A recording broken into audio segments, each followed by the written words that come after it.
Hello, and thank you for joining us at XM.com for this Forex Preview video. CPI inflation and retail sales numbers are coming up this week in Canada, while speculation around the Bank of Canada's next move is gaining momentum. I'm Cristina Marujos. Joining me today is investment analyst Cristina Bertenido. Cristina, inflation is rising around the world, and Canada is unlikely to be an exception. Therefore, if we get another strong number on Wednesday, could that tip the scales over at the Bank of Canada to raise rates by 75 basis points, as we saw the Fed do last week?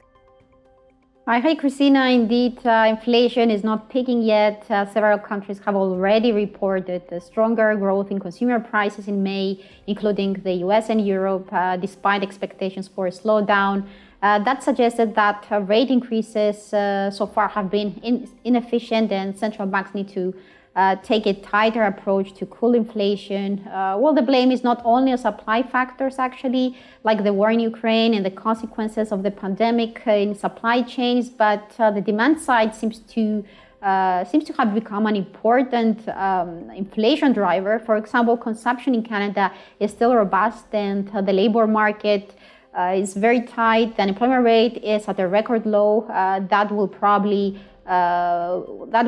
cause a boost in wage growth, which may consequently generate another wave of inflation. Of course, household debt is among the highest in the world in Canada, and consumers might be more sensitive to rate hikes. Retail sales will probably show us this week. But still, on the other hand, Canada is an oil exporting country, and apparently definitely higher oil prices are benefiting the economy at the moment. So I think the economy itself can still afford higher interest rates, and at the current stage, and the central bank will not hesitate to raise interest rates by a triple rate hike by 75 basis points next month, especially if the headline CPI inflation comes in at 7.5%. In May, much higher than 6.8% seen last month. So we have important data coming up. How could the Loonie react, though, on the data this week? Well, I think forecasts are quite strong relative to previous readings, and I wouldn't be surprised if the data miss forecasts and post a smoother increase than analysts expect.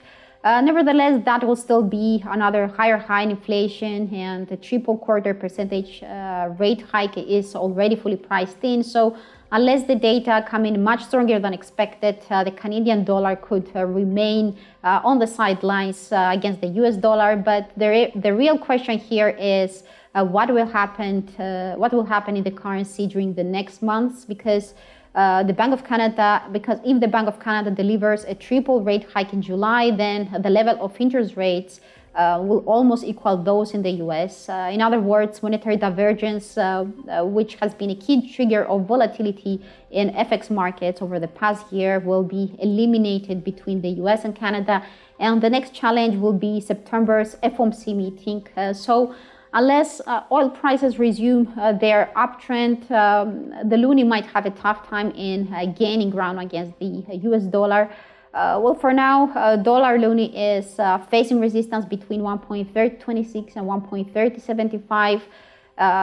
If that barrier holds, then the pair could.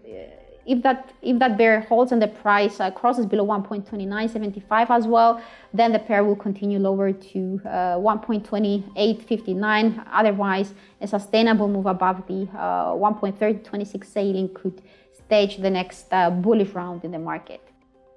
Cristina, thank you for joining me today, and thank you for watching this Forex Preview here at XM.com.